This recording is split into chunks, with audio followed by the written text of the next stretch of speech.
I think one of the greatest pieces of advice for anybody thinking about starting a small business is to just do it.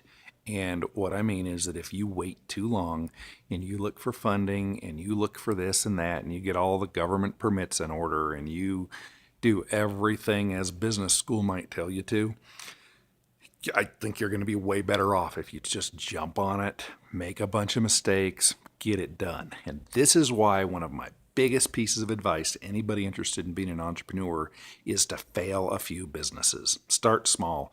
Figure if you spend a few $100 or $1,000 and you fail a business, look at the education you're getting out of that. It is worth it. Do that a few times.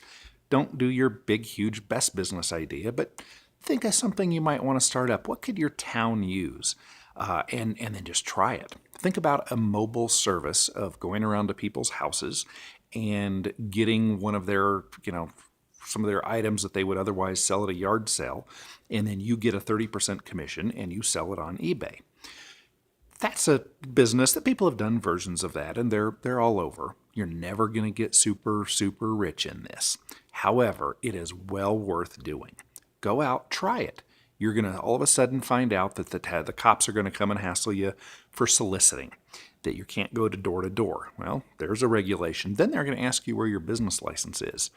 Then you're going to have to go and do your research down at the town hall, city building, and find out what do you have to do to get a business license.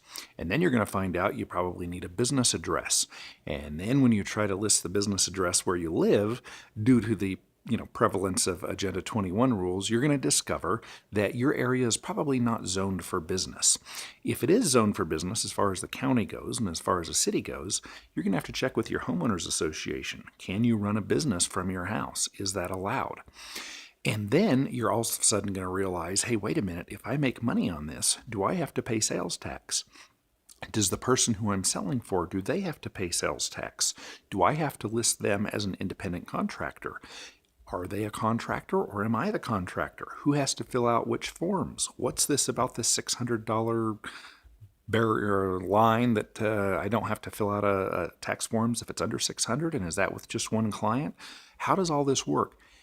And I'm just kind of rambling here. It's just a few of the problems you're going to run into if you try to do something productive and have a business.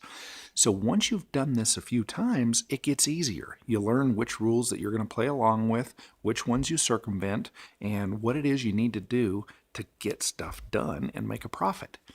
Each time you do a business, you'll learn something new, you'll get better, and then once you've done a few that you've completely failed, then all of a sudden you'll have a couple that kind of work a little bit, but you'll still be able to hone in on something that's better. Then you do the big one.